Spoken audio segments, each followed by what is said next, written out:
Bonjour à tous, aujourd'hui nous allons apprendre à résoudre les exercices avec des programmes de calcul. On va apprendre une méthode et tu verras que cette méthode c'est toujours la même. Alors voici mon programme de calcul, choisir un nombre, ajouter 3, doubler le résultat, soustraire 6 et enfin soustraire le triple du nombre choisi au départ. Alors on va voir que la méthode se fait toujours de la même façon. Première étape, ça va être toujours de faire des essais. Pourquoi faire des essais? Eh bien tout simplement pour comprendre comment fonctionne le programme de calcul. Donc quand on fait des essais, on va faire des essais avec des nombres assez simples pour éviter les erreurs de calcul. Donc je te propose par exemple de commencer avec 10. Si j'essaye avec 10, donc 10 c'est mon nombre de départ, je lui ajoute 3, 10 plus 3, ça fait 13. Écris bien toujours tes opérations, ça permettra d'éviter les erreurs. Doubler le résultat, alors doubler c'est multiplier par 2, donc 13 fois 2 ça fait 26. Soustraire 6, 26 moins 6, ça fait 20. Et enfin soustraire le triple du nombre choisi au départ, donc à 20 je vais soustraire le triple de 10, c'est tout simplement 30.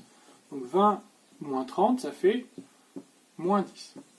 Donc là c'est mon premier essai. Je suis parti de 10 et j'obtiens moins 10.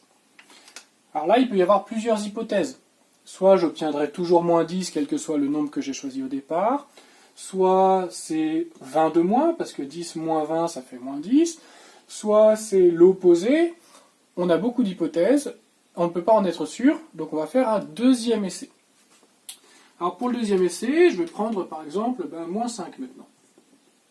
Donc avec moins 5, qu'est-ce qu'on obtient? Donc je pars de moins 5, je lui ajoute 3. Moins 5 plus 3, ça fait moins 2. Doubler le résultat, moins 2 fois 2, ça fait moins 4. Soustraire 6, moins 4, moins 6, moins 4, moins 6, ça fait moins 10. Et enfin, soustraire le triple du nombre choisi au départ, donc à moins 10, je vais soustraire le triple de moins 5. Le triple de moins 5, c'est moins 15. Attention ici aux parenthèses. Moins 10 moins moins 15, ça fait moins 10 plus 15. Et moins 10 plus 15, ça fait 5. Donc là, on commence à y voir un peu plus clair parce que quand j'étais parti de 10, j'ai obtenu moins 10. Quand je suis parti de moins 5, j'ai obtenu 5. Donc là, on commence à comprendre comment fonctionne notre programme de calcul. Et on se dit, tiens, il semble que le résultat final soit toujours l'opposé du nombre de départ. Et donc ça, c'est ce qu'on va appeler la conjecture. La conjecture, tu sais peut-être ce que c'est. En mathématiques, une conjecture, c'est une propriété dont on a l'idée, d'après quelques exemples, d'après des observations, mais qu'on n'a pas encore prouvé. Donc ici, ma conjecture, c'est le résultat et l'opposé du nombre de départ. Et la troisième étape, ça va être tout simplement de prouver. Et comment je vais prouver? Eh bien, je vais utiliser n'importe quel nombre. Et comment j'utilise n'importe quel nombre? Eh bien, tout simplement en utilisant le calcul littéral. Donc, on va maintenant appliquer ce programme de calcul à x. Et on y va pareil, étape par étape. X, ajouter 3, x plus 3.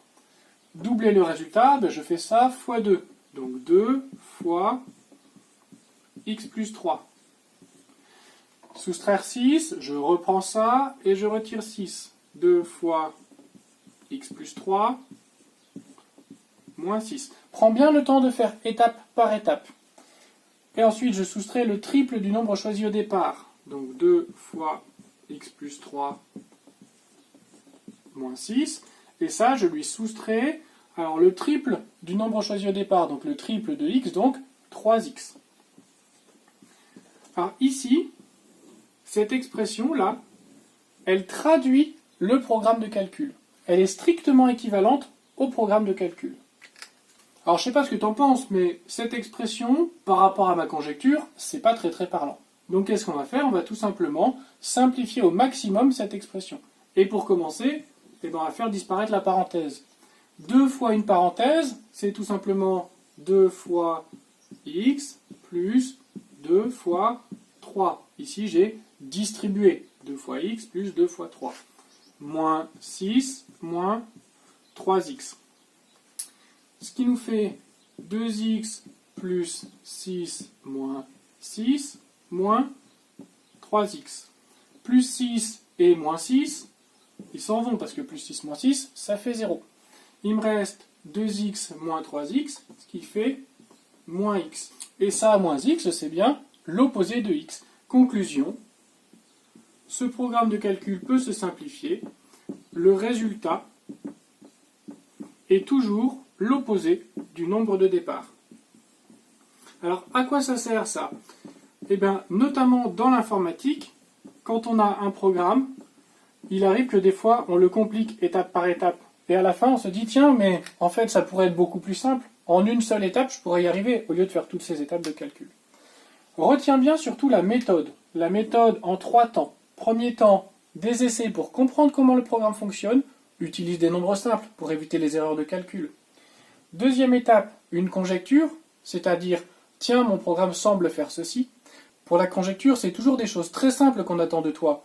Un double, 3 de plus, le triple, l'inverse. Ne cherche jamais des choses trop compliquées.